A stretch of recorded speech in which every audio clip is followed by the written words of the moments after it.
Magandang araw guys, tumatangkilik sa vlog ni Machong Kalikot, no? For today's video guys, mag-a-unbox tayo ng Dawa R1.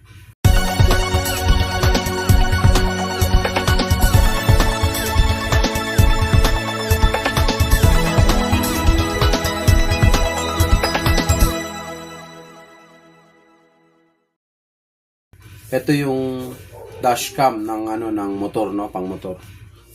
Tawag dito talaga sports camera. Ayan, sports camera. Ginakabit sa motor. So unbox natin guys. Ayan. Ito kakabit natin sa NMAX, no, para pag nagba-vlogging tayo may makuha tayong backup video during motorcycle bawa on the road tayo, pupuntang sa destination, no. Usually nahirapan akong mag-capture ng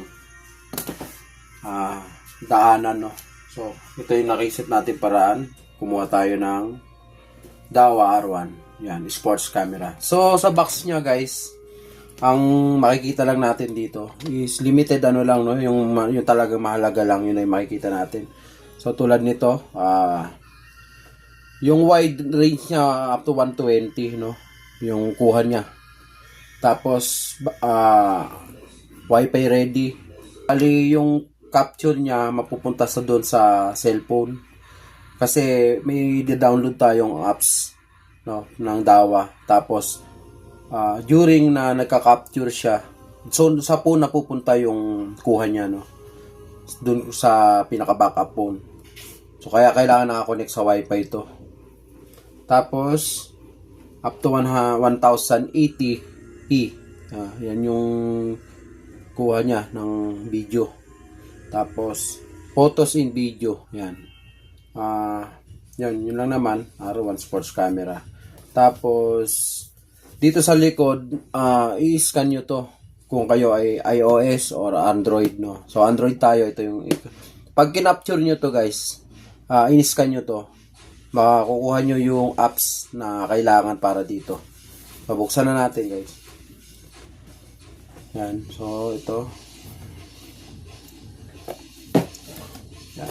So, pakita ko sa inyo ng malapitan. So ito guys, no. Meron siyang foam sa ibabaw, protection, no, para kahit gumulong-gulong. So, ito yung camera, no. Ito muna yung unahin natin, yung kanyang mga kasama. So, ito, meron siyang ganito. Ito yung kinakabit sa side mirror, no, ng motor. Tapos, dito nyo ilalagay yung holder niya. So, yan.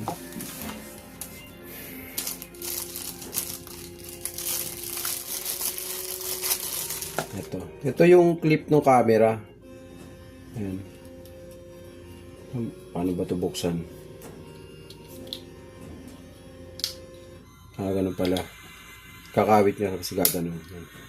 So, ito kasi, pag nakakabit sa motor, pwedeng nakawin. So, siyempre, para madadala natin, hindi mananakaw, titanggal, no? Yan. So, ingatan nila, parang madali itong basag, Baka mapuwersa, no? Ayan. So, ito, yung nakakabit sa camera. Tapos, ito yung pinaka holder niya, no? Ayan. Ayan. Ayos pala, ganun pala. So, baka hindi natin na magamit to guys. Ikakabit na lang natin to dun sa CP holder ko para isahan na lang sila. Kasi kung gagamit pa tayo nito, hindi nakakasya doon. Yan.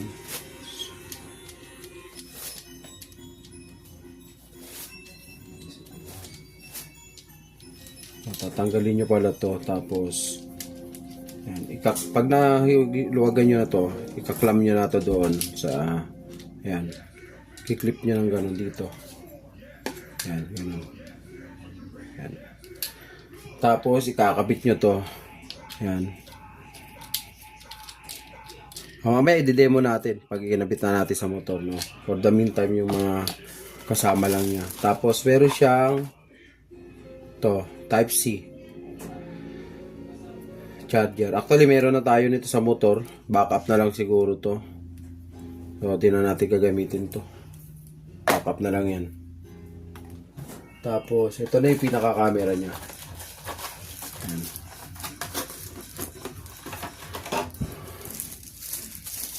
Yan.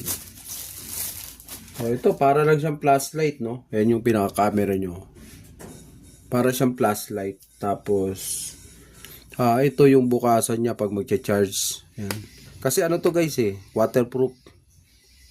May lagayan pala siya ng memory card. Ayun, no? Memory card. So, di natin alam kung hanggang ilan yung... So, sa manual natin titignan mamaya. Kasi napanood natin sa YouTube, sa cellphone nila, nasa save yung mga kuha. So, meron pala siya para ma-review siguro. Yan.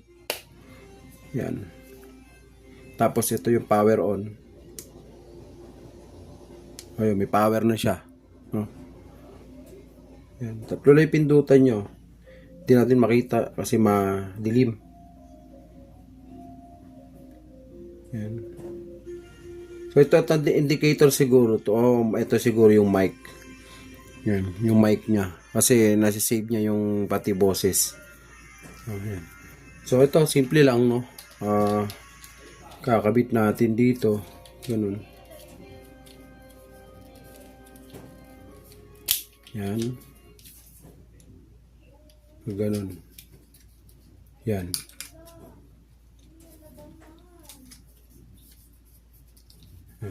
Yan siguro yan. Yun, ganun.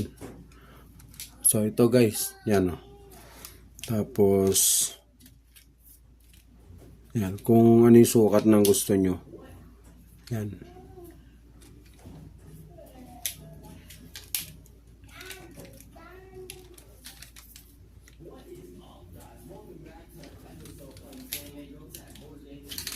Ito yung paghigpit.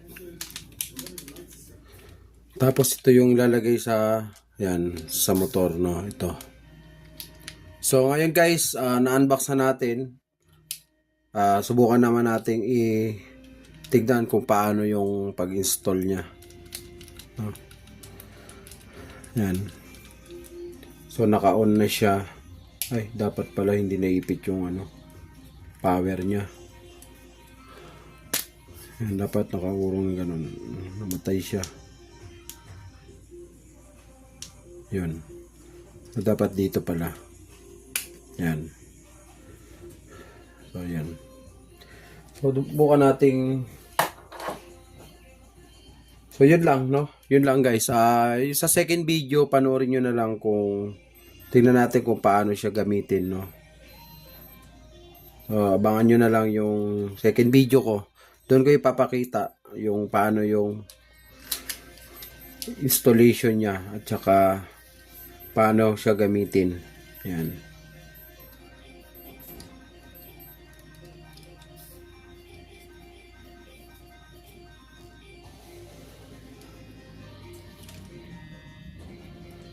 So, yan guys. Hanggang dito na lang yung video natin, no? Abangan nyo na lang yung part 2 dito kung paano siya gamitin. Yun lang guys, no? Paalam.